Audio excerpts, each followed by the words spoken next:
Iyon, gay, para na kayo tayo magluluto na rin. Ang tawag namin din ni apritada. Kadalasan sa piyestahan matatagpuan.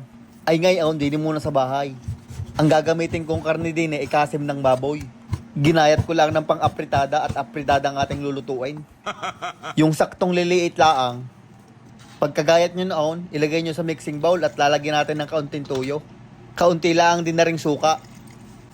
Maglalagay din tayo ng mga 620 paminta.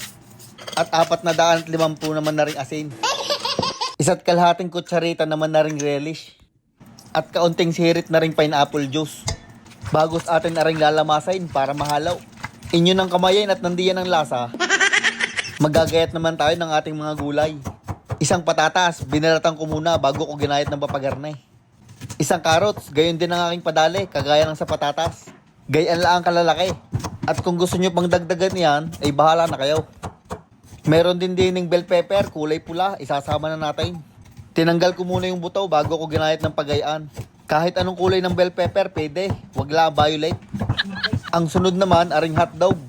Mas mainam kung gagamit kayo ng tender juicy, mas masarap. Ay wala noon din kaya aring gamit ko. Pagkatapos noon, tayo magpipit-pit naman ng bawang. 7 piraso lang ata ng bawang aking ginamit doon. At ginayat ko ng pinaw, parang garne.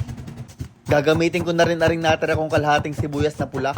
Ginayat ko lang ng gayang kaliliit. Ay wala ho ako nadilihin siyang rino. Kaya ari atay na lang ng baboy ang aking lalagay. Hiniwa ko lang ari ng maliliit. Kung kayo naman ay sinisipag-sipag, inyo na yung gilingin. Iyon, ready na ang ating mga rekado. Ang cooking term pala ng pagre-ready ng mga ingredients ay mise en place. Isa na naman kaalaman. Gay, tayo magluto na. Sa isang kawalay, naglagay lang ako ng kaunting mantika at ginisa ko lang aring aswete para kumulay. At nung kumulay na, tinanggal ko lang yung mga buto. Ang sunod naman natin gigisahin, aring bawang at sibuyas. Gisahin nyo lang yan ng mga 1 hanggang 2 minuto o hanggang maluto ang sibuyas at bawang bago natin ilalagay ang kalahating lata na ring tomato sauce. Kasunod ang mga 14 taktak na ring UFC banana ketchup. Hahaluin nyo lang yan ng bahagya. At pag medyo uminit na yung sarsa, ilalagay na natin ang ating tinimplahang karne. At hahaluin nyo lang ulit yan hanggang magsama-sama na yung lahat. At makakalimutan pa nga rin dahon ng laurel. Maglagay lang kayo ng 3 piraso. Haluin nyo lang saglit bago nyo tatakluban. Makalipas ang 20 minutos, akin na rin hinalo para hindi masunog ang nasa ilalim. Kailangan natin mapalambot aring karne. Kaya ari kailangan palutuin ng mga 25 minutos pa o hanggang lumambot ang mga karne. At kapag malambot ng inyong karne, ilagay na natin ang ating patatas at ang ating carrots. Haluin ng bahagya bago natin titimplahan ng kaunting asukal na pula. At paminta, bilangin nyo na lang kung ilang pihit yan. Haluin nyo ng bahagya at lulutuin natin yan ng mga 4 na minuto o hanggang lumambot ang patatas at ang carrots.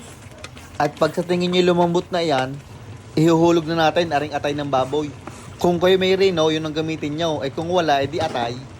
Isunod nyo na din aring hotdog at bell pepper, pati na rin aring green paste. Yan ay mga 64 piraso. Hahaluin nyo lang ulit yan. At lulutuin naman natin ito ng mga 5 minuto pa o hanggang maluto ang mga atay. At pagkalipas ng sumatotal humigit na kaunti sa 1 oras, luto na ang ating apritada. Ay kainom na naman ng aming ulam. Abay, katagal ko na rin hindi nakakapamista, kaya ako'y nakapagluto na rin. Akin na yung ilalagay din sa lalagyan at nandiyan na daw mamimista. Kasarap din ng garne, karami ng hotdog at saka gulay.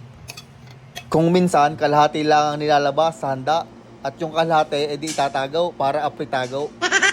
Siya, tama na hunta at ay kakain na. Sumandok na kayo ng kanin at kasarap pa ng ulam babagong hangaw, ay naasbok pa eh. Areho ang unang subaw para sa inyo. Ko ay kasarap. Pagtikim ko ako'y nakakita ng mga banderitas eh. San ka may pistahan diyan ngayon at makapunta? At para din makakain ng mga garne. Abay, masarap din na rin pulutan sa Alfonso. Ay ayos na ayos. Ay iyon, hanggang din na lang ang ating video. Salamat sa palaging panunood. Tayo nga pala 80 mil na. Gay at magparami pa. Shout out kay Erica Estardo.